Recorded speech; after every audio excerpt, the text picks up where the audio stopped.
আমার আপনার শত শত কোটি টাকা আছে, আপনি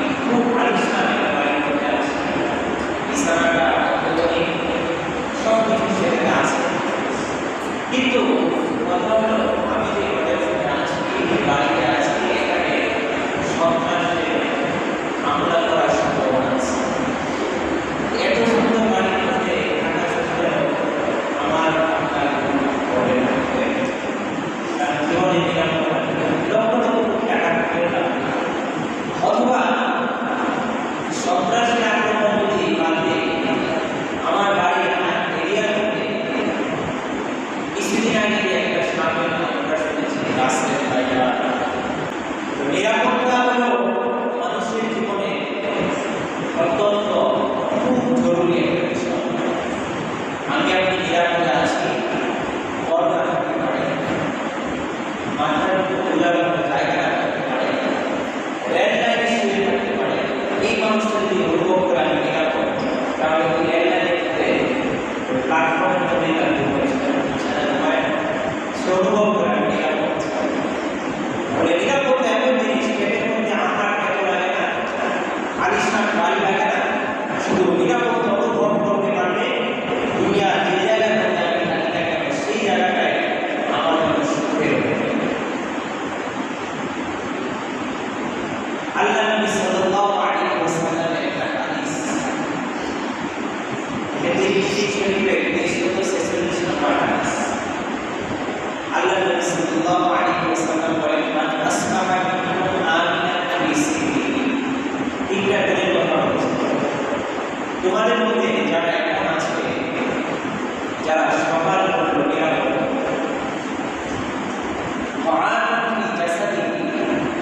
এবং পরিবারের সবাই সুস্থ নিরাপদ, তাহলে আমরা আমাদের নিরাপদে যে হাদিসটা সেটা থেকে মিলাই সবার জন্য নিরাপদে এবং পরিবারে যারা আছে সবাই সুস্থ, এবং একদিন চলতে পারে এই পরিমাণে বেশি তার কাছে এখন আছে। এই তিনটা সিফত, সকাল করেছে নিরাপদে, পরিবারের সবাই সুস্থ, একদিন চলতে পারে এই পরিমাণ বেশি আল্লাহ তাআলা আমাকে দান করেছেন। এরকম নিয়ামত আমরা আজকে করতেছি, প্রায় সবাই করতেছি। আল্লাহ নবী সাল্লাল্লাহু আলাইহি ওয়াসাল্লাম বলেন, ফাকান্নামা ঈসান লাহু দুনিয়া, ওই দুনিয়ার মানুষ তোমরা যারা এই তিনটা নিয়ামত পাইলা, মনে করবা দুনিয়ার সমস্ত প্রাচুর্য তোমাকে দিয়ে দেওয়া হয়েছে। সমস্ত প্রাচুর্য নিরাপদের কথা আগে বলছে, নিরাপদের সমান আগে বলছে, শত শত ধন সম্পদের কথা কি বলেন, একদিনের খাবারের কথা বলছে, কিন্তু নিরাপত্তা লাগবে। আল্লাহ রাব্বুল আলামিন সূরা বাকারার 126 নম্বর আয়াতে উল্লেখ করলেন, আল্লাহর কাছে তিনি আগে চাইলেন নিরাপদ নগরী, এরপরে তিনি চাইলেন এই নগরীতে যারা বাস করবে তাদের রিজিকের ব্যবস্থা করে দেন। মক্কা, মদিনায়, কাবা বাইতুল্লাহ জিয়ারতে যায়, হজের মৌসুমে লক্ষ লক্ষ হাজী সাহেবরা লাব্বাইক লাব্বাইক ধ্বনি খায়, কিন্তু কোনোদিন কোনো হাজী সাহেব এটা বলতে পারবে না যে মক্কা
সূরা নাহলের ১৬ নম্বর আয়াতে লক্ষ্য করে বোঝা যায় মানুষ যখন নিরাপদে থাকে, মানুষ যখন আল্লাহ তাআলার রিজিক গ্রহণ করে, তার এক নম্বর কর্তব্য হলো বেশি বেশি আল্লাহ তাআলার শুকরিয়া আদায় করা। আমি নিরাপদে আছি আলহামদুলিল্লাহ, আমার পরিবারটা নিরাপদে আছে আলহামদুলিল্লাহ। এমনটা নয় এক বছর নিরাপদে থাকার পরে মহারম মাসের ১ তারিখে বলবো আলহামদুলিল্লাহ, আবার এক বছর ধরে বলবো আলহামদুলিল্লাহ।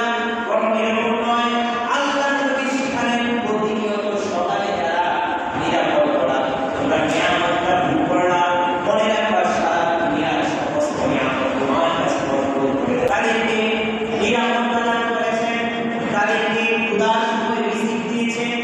এই জন্যে তাদের উচিত হলো আল্লাহর পথে ইবাদত করা। আজকে আমি আপনি আমার আপনার সাথে মিলিয়ে দেখি, আমি যদি পেট ভরে উদর ভরে রিজিকের ব্যবস্থা করি আমার তাহলে একটা নিয়ামত পাইলাম সূরা মুতাওয়াজ্জিহ অনুযায়ী। আমি যদি আমাকে নিরাপদ মনে করি, আল্লাহ রাব্বুল আলামিন বালা মুসিবত থেকে আপনাকে আমাকে হেফাজত করে রেখেছেন, এই দুইটা নিয়ামত যদি আমি অনুভব করি, তাহলে আমার আপনার উপর দায়িত্ব হলো আল্লাহ রাব্বুল আলামিনের ইবাদত করা, বেশি বেশি কাজে রাখতে হবে। কিন্তু আজকে আমাদের মনে বিষয় কত জন আছি, ৫ ওয়াক্ত নামাজে কতজন আমরা শরীক হই, মহান রবের যে হুকুমগুলো আছে, যে নিয়ামতগুলো আমরা ভোগ করছি, মহান রব দাবি করেন বান্দাগুলো আমার ইবাদত করবে, তাকে আমি রিজিক দিচ্ছি, নিরাপত্তায় রেখেছি। কিন্তু আমরা মানুষ বেখবর, কোনো কিছুর খেয়াল আমরা করি না, মহান রবের এই দায়িত্বগুলো আমরা পালন করি না, আমাদের উপর প্রকৃত কর্তব্যগুলো আমরা বেখবর হয়ে সেগুলো ছেড়ে দিচ্ছি। আল্লাহ রাব্বুল আলামিন বিশ্বনবী মুহাম্মদ রাসূলুল্লাহ সাল্লাল্লাহু আলাইহি ওয়াসাল্লামকে দুনিয়ার হিসাবে পাঠিয়েছিলেন। বিশ্বনবী মুহাম্মদ রাসূলুল্লাহ সাল্লাল্লাহু আলাইহি ওয়াসাল্লাম প্রতিনিয়ত আল্লাহ তাআলার কাছে দোয়া করতেন। এমনকি সাহাবায়ে মাইনদেরকে তালিম দিয়েছেন। সাহাবায়ে মাইন যেন যখনই কোনো নতুন বছর শুরু হবে আল্লাহ তাআলার কাছে যেন দোয়া করে, যখনই কোনো মাস শুরু হবে তখনই যেন তারা আল্লাহ রাব্বুল আলামিনের কাছে দোয়া করে। আল্লাহর নবী সাল্লাল্লাহু আলাইহি ওয়াসাল্লাম যখনই চাঁদ দেখতেন নতুন চাঁদ, তখনই দোয়া করতেন আল্লাহুম্মা আহিল্লাহু আলাইনা বিল আমনি ওয়াল ঈমান ওয়াস সালামাতি ওয়াল ইসলাম রাব্বি ওয়া রাব্বুকাল্লাহ। আল্লাহর নবী সাল্লাল্লাহু আলাইহি ওয়াসাল্লাম বলেন, ওয়া আল্লাহ আহিল্লাহু আলাইনা, এই যে চাঁদ উদিত হয়েছে, এই চাঁদটাকে আপনি আমাদের জন্য নিরাপদ চাঁদ হিসাবে কবুল করেন। সুবহানাল্লাহ। এত কিছু থাকার পরেও সর্বপ্রথম যে বাক্যটা তিনি উচ্চারণ করেছেন সেটা হলো নিরাপদ। আহিল্লাহু আলাইনা বিল আমনি, আগে চেয়েছেন নিরাপত্তা, এরপরে বলেছেন ওয়াল ঈমান। এই চাঁদের মধ্যে যদি চন্দ্র মাসের মধ্যে যেন আমাদের ঈমানটা মজবুত থাকে, হেফাজতে থাকে। ওয়াস সালামাতু ওয়াল ইসলাম, নিরাপদ শান্তিতে ইসলামের উপর যেন আমরা থাকতে পারি চন্দ্র মাসের মধ্যে। লক্ষ্য করার বিষয় হলো বিশ্বনবী মুহাম্মদুর রাসূলুল্লাহ সাল্লাল্লাহু আলাইহি ওয়াসাল্লাম আগে নিরাপত্তা চেয়েছেন, এরপরে ঈমানের কথা উল্লেখ করেছেন। আমি আপনি যদি নিরাপদ না থাকি, মসজিদের কোণে বসে বসে শুধু তসবিহ জপলাম, কিন্তু নিরাপদে নাই, কয়দিন এখানে তসবিহ জপতে পারবো? একটা সময় এমন হবে যে মসজিদে ঘুরে দিয়েছে, তসবিহ পড়ার জায়গা থাকবে, সব জায়গায় বিশৃঙ্খলা শুরু হয়ে গেলে এটার ধোয়া মসজিদের ভিতরে পড়ে যাবে না। এই জন্য আল্লাহ নবী সাল্লাল্লাহু আলাইহি ওয়াসাল্লাম কাফেররা বিভিন্ন ক্ষেত্রে বিভিন্ন দলে এক সাইড থেকে ভাগ করে নিল। কাবা বাইতুল্লাহ এক সাইডে এক দল, আরেক সাইডে আরেক দল, এক এক দল এক এক সাইডে এক এক পুরো এক এক দিকে কাজ করছে। কাজ যখন সম্পূর্ণ হয়ে যাওয়ার পরে এখন হাজরে আসওয়াদ স্থাপন করা হবে। এই হাজরে আসওয়াদ স্থাপনে তাদের মধ্যে বিরাট দেখা দিল। কে স্থাপন করবে প্রত্যেক গ্রুপে চায় আমরা স্থাপন করবো। এভাবে তাদের মধ্যে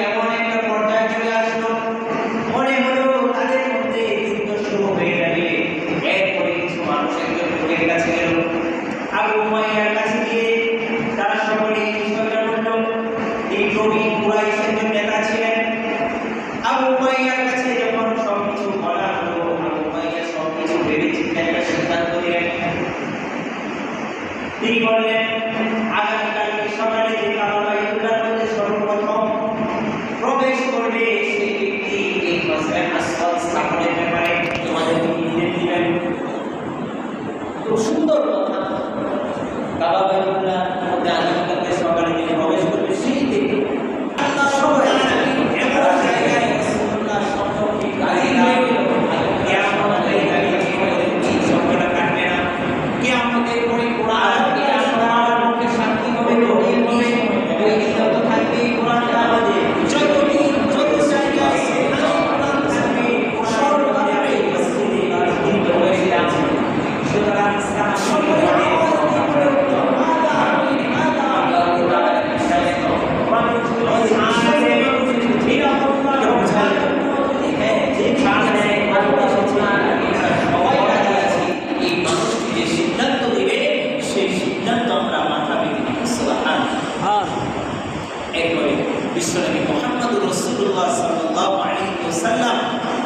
তিনি সিদ্ধান্ত দিলেন বড় চাদর নিয়ে আসা, বড় চাদর নিয়ে আসা হলো।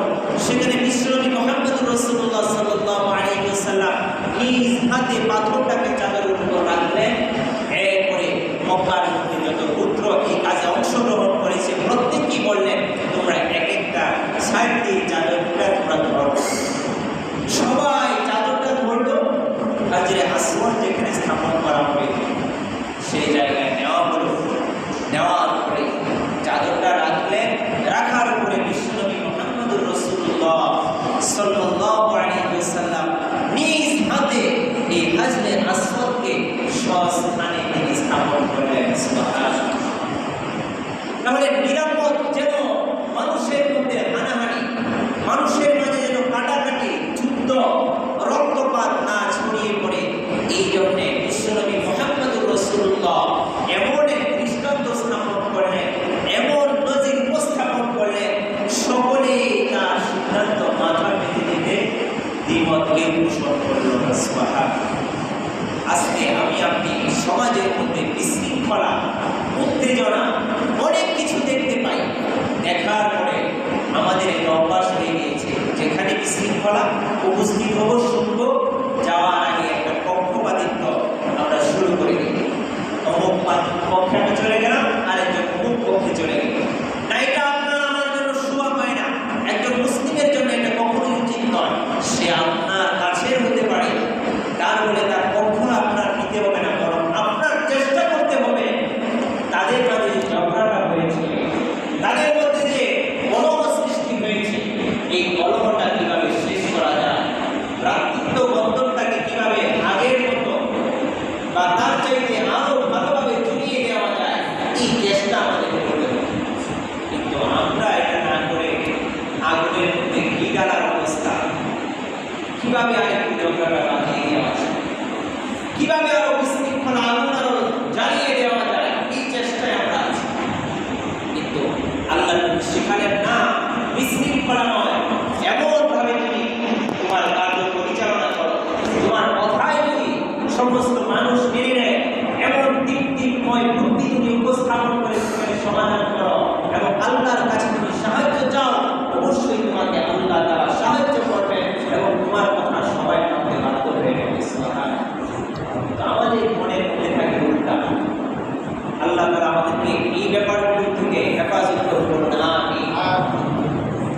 বিশ্বনবী মুহাম্মদুর রাসূলুল্লাহ সাল্লাল্লাহু আলাইহি ওয়াসাল্লামের জীবনী থেকে আরেকটা ঘটনা আপনাদেরকে শোনাবো। বিশ্বনবী মুহাম্মদুর রাসূলুল্লাহ সাল্লাল্লাহু আলাইহি ওয়াসাল্লাম মক্কা নগরী ছেড়ে মদিনায় হিজরত করেছেন। মদিনার মধ্যে যাওয়ার পরে বিশ্বনবী মুহাম্মদুর রাসূলুল্লাহ সাল্লাল্লাহু আলাইহি ওয়াসাল্লাম প্রতিনিয়ত অন্তরের মধ্যে এটা সৃষ্টি হয়, আমার মাতৃভূমি আমি রেখে এসেছি, মাতৃভূমিকে কতদিন যাবত যাই না। কাবা বাইতুল্লাহর পাশে বসে বসে দোয়া করতাম, আল্লাহকে ডাকতাম। যখন মনের মধ্যে কোনো কষ্ট লাগতো তখনই কাবা বাইতুল্লাহর চাদর ধরে থাকতাম। বিশ্বনবী মুহাম্মদুর রাসূলুল্লাহ সাল্লাল্লাহু আলাইহি ওয়াসাল্লামের মনের মধ্যে ব্যগ্রতা শুরু হয়ে গিয়েছে।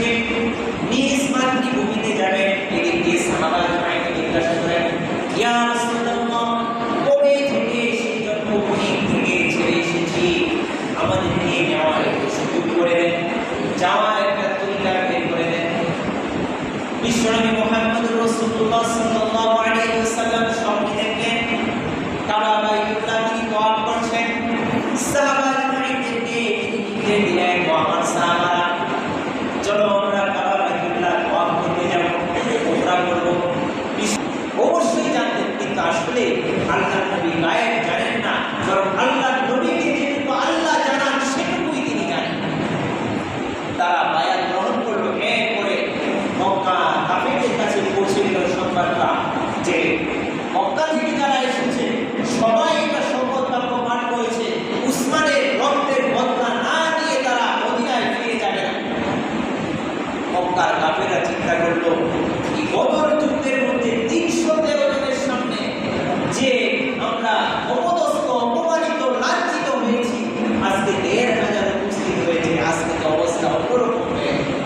বরং কি করা যায়, তাদের সাথে একটা চুক্তি করা যায়। কাফেরদের পক্ষ থেকে প্রস্তাব হলো এই বছর মুহাম্মদ সাল্লাল্লাহু আলাইহি ওয়াসাল্লাম এবং তার অনুসারীরা উমরা পালন করতে পারবে। উমরা পালন করবে আগামী বছর, এবং তারা যে তরবারি নিয়ে আসবে সেটা থাকবে কুশবদ্ধ, খোলা, নানা অবস্থায় রাখতে পারবে। তারা 3 দিন তওয়াফ করে মক্কা থেকে তারা চলে যাবে।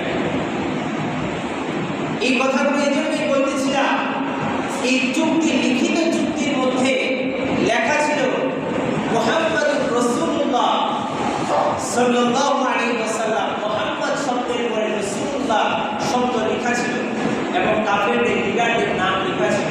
দুই পক্ষের চুক্তি।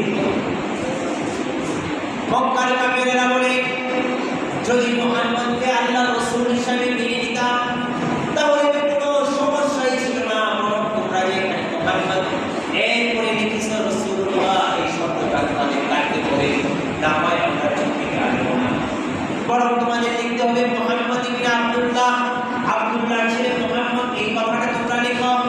বিশ্বনবী মুহাম্মদুর রাসূলুল্লাহ সাল্লাল্লাহু আলাইহি ওয়াসাল্লাম লিখে দিলেন, রাসূলুল্লাহ শব্দটা লিখে দাও। যাকে নির্দেশ দিচ্ছে সে অস্বীকার করছে, না কাটা যাবে না, কাটা যাবে না। যে সমস্ত নরম সাহাবী ছিল এদেরকে ডাক দিয়ে বলা হলো, তারাও সেটা অস্বীকার করে, না কাটা যাবে না। এমনকি অনেক সাহাবী বলে উঠে, ও আল্লাহর নবী সাল্লাল্লাহু আলাইহি ওয়াসাল্লাম, আপনি কি সত্যি সত্যি আল্লাহর রাসূল নন? আপনার জন্য আমাদের ঘর ছেড়েছি, আপনার জন্য আমাদের পরিবার ছেড়েছি, ধন সম্পদ ছেড়েছি, আপনি আল্লাহর একেবারে বিশ্বস্ত রাসূল, সুতরাং আপনার রাসূলুল্লাহ শব্দ কাটা যাবে না। বিশ্বনবী মুহাম্মদুর রাসূলুল্লাহ সাল্লাল্লাহু আলাইহি ওয়াসাল্লাম সাহাবীদের মনের ভাব বুঝতে পারলেন। তিনি তাদেরকে বললেন, কোন জায়গাটার মধ্যে রাসূলুল্লাহ শব্দ লেখা আছে আমার কাছে কলম দাও। বিশ্বনবী নিজ হাতে রাসূলুল্লাহ শব্দটা লিখে দিলেন, এই জন্যে যে যেন বিশৃঙ্খলা না তৈরি হয়, বিশৃঙ্খলা যেন না তৌফিক করে দিলাম। কিয়ামত হয়ে যাবে, এরপরে এই শব্দটা কাটবে না। কিয়ামতের পরে কোরআন, এটা আপনার আমার পক্ষে সাক্ষী হবে, দলিল হবে, তৈরি যত থাকবে এই কোরআনটা, যতদিন যত জায়গায় যেখানে কোরআন থাকবে কোরআনের মধ্যে আমি রাসূলুল্লাহ শব্দ লিখে দিলাম। সুতরাং সাহাবী তোমাদের কোনো আপনার কোনো কারণ নেই। আল্লাহ কোরআন মানুষ যদি ছাড় দেয়, নিরাপত্তা রক্ষার জন্য যদি কোনো কিছু ছাড় দেয়, আল্লাহ রক্ষা না, আল্লাহর নবীর কাছে গেলাম। ইবনে মাজার একটা হাদিস, আল্লাহর নবীর কাছে গেলাম, আল্লাহর নবী সাল্লাল্লাহু আলাইহি ওয়াসাল্লাম বলছেন, মা আতিয়াবাকি ওয়া আতিয়াবা রিহাকি ওয়া মা আযমাকি ওয়া আযমা হুরমাতাকি ওয়াল্লাযী নাফসু মুহাম্মাদিন বিয়াদিহি। আল্লাহর নবী সাল্লাল্লাহু আলাইহি ওয়াসাল্লাম বলছেন, ও কাবা বাইতুল্লাহ, তোমার কত সম্মান, কাবা বাইতুল্লাহ তোমার কত খুশবু, মানুষ তোমার কাছে আসে, তোমাকে তওয়াফ করে, তোমার সম্মানের অভাব নেই। কিন্তু আমি মুহাম্মদ যার হাতে আমার প্রাণ, তার কসম করে বলছি, একজন মানুষের সম্মানের চাইতে, একজন মানুষের মর্যাদার চাইতে তুমি কাবা বাইতুল্লাহর মর্যাদা বেশি না। বলেন সুবহানাল্লাহ। আপনার আমার মর্যাদা কতটুকু? ওই কাবা বাইতুল্লাহর চাইতে আপনার আমার মর্যাদা বেশি। আপনাকে আমাকে যদি বলা হয় যে যে গ্রামের মধ্যে একটা ছোট পাঞ্জেখানা আছে, এটা একটু ভাইয়া লাগতে যাবো।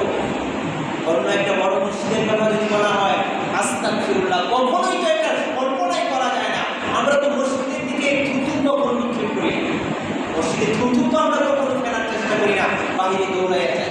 তাহলে বাংলার কথা কখনোই কল্পনাতেই আসে নাই আমাদের। কিন্তু একজন মানুষের মন যে আমরা পাচ্ছি, একজন মানুষের ইজ্জত যে আমরা নষ্ট করছি, তাহলে একজন মানুষের ইজ্জত তো এই আল্লাহর কাবা বাইতুল্লাহর চাইতেও বেশি মর্যাদাশীল। এই শুধু মডেল মসজিদ না, মুক্তাগাছা বড় মসজিদ না, বাইতুল মুকাররম নয়, বরং কাবা বাইতুল্লাহর চাইতে একজন মুমিনের ইজ্জত সম্মান তার চাইতে বেশি দামি। সুবহানাল্লাহ। আল্লাহ আপনাকে আমাকে কতটা মর্যাদাশীল বানিয়েছেন, আপনাকে আমাকে কতটা উঁচু মাকামে রেখেছেন, কিন্তু মানুষ সেটা না বুঝে নিজেকে নামাতে নামাতে একেবারে চতুষ্প জন্তুর মতো কিভাবে পাওয়া যায় সেই জায়গায় পৌঁছার চেষ্টা করে। আল্লাহ রাব্বুল আলামিন আজকের এই আলোচনা থেকে একটা হলো যে নিরাপদ থাকবো, শুকরিয়া আদায় করব। দ্বিতীয় আমাদের শিক্ষণীয় হলো একজন মুমিন ভাই, একজন মুসলমান ভাই, তার সম্মান কখনোই আমরা নষ্ট করব না। এটা আমরা চেষ্টা ট্রাই করতে পারি তো ইনশাআল্লাহ। আর মনে মনে এহসাস অনুভূতি সৃষ্টি করব, আমি হলাম শুধু মুক্তাগাছার বড় মসজিদ নয়, আমার মর্যাদা কাবা বাইতুল্লাহর চাইতে বেশি। আমার নবী বলেছে, আমার নবী বলেছে। আল্লাহ রাব্বুল আলামিন আমাদের অন্তরের মধ্যে ইসলামী অনুভূতি এহসাসগুলো জাগ্রত করে দিন, ইসলামী মূল্যবোধে আমাদের জীবনকে পরিচালনা করার তৌফিক দান করুন। সকলে বলি আমিন। ওয়া আখিরু দাওয়ানা আলহামদুলিল্লাহি রাব্বিল আলামিন। আমরা যারা কাছে